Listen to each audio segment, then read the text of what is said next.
जटाधरं पाण्डुरङ्गं शूलहस्तं कृपानिधिं सर्वरोगहरं देवं दत्तात्रेयभजेऽवधीशम्। जगदुत्पत्तिकर्त्रे च स्थितिसंहारहेतवे भवपाशविमुक्ताय दत्तात्रेय नमोऽस्तु ते। जराजन्मविनाशाय देहशुद्धिकराय च दिगम्बरदयामूर्ते दत्तात्रेय नमोऽस्तु ते। कर्पूरकान्तिदेहाय ब्रह्ममूर्तिधराय च वेदशास्त्रपरिज्ञाय दत्तात्रेय नमोऽस्तु ते। ह्रस्वदीर्घकृशस्थूलनामगोत्रविवर्जिते पञ्चभूतैकदीप्ताय दत्तात्रेय नमोऽस्तु ते। यज्ञगोत्रे च यज्ञाय यज्ञरूपधराय च यज्ञप्रियाय सिद्धाय दत्तात्रेय नमोऽस्तु ते। आदौ ब्रह्मा मध्ये विष्णुरन्ते देव सदाशिवः मूर्तित्रयस्वरूपाय दत्तात्रेय नमोऽस्तु ते। भोगालयाय भोगाय योगयोग्याय धारिणे जितेन्द्रियजितज्ञाय दत्तात्रेय नमोऽस्तु ते।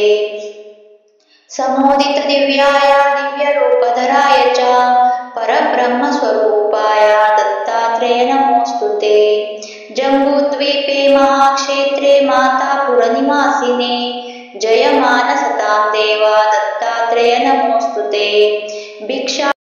भिक्षाटनं गृहे ग्रामे पात्रहेममयङ्करे नानास्वादमया भिक्षा दत्तात्रेय नमोऽस्तु ते। ब्रह्मज्ञानमया मुद्रा वस्त्रे चाकाशभूतले प्रज्ञानगणबोधाय दत्तात्रेय नमोऽस्तु ते। अवधूतसदानन्द परब्रह्मस्वरूपिणे विदेहदेहरूपाय दत्तात्रेय नमोऽस्तु ते। सत्यरूपसदाचार सत्यधर्मपरायण सत्याश्रय सदाधार दत्तात्रेय नमोऽस्तु ते। शूलहस्तगदापाणे वनमाला सुकन्दर यज्ञसूत्रपरब्रह्म दत्तात्रेय नमोऽस्तु ते। क्षराक्षरस्वरूपाय परात्परतराय च त्रयीमूर्तिस्वरूपाय दत्तात्रेय नमोऽस्तु ते। दत्तविद्याढ्यलक्ष्मी दत्तसात्वस्वरूपिणे गुणनिर्गुणरूपाय दत्तात्रेय नमोऽस्तु ते। शत्रुनाशकरं स्तोत्रं ज्ञानविज्ञानदायकं सर्वपापाशमं यान्ति दत्तात्रेय नमोऽस्तु ते।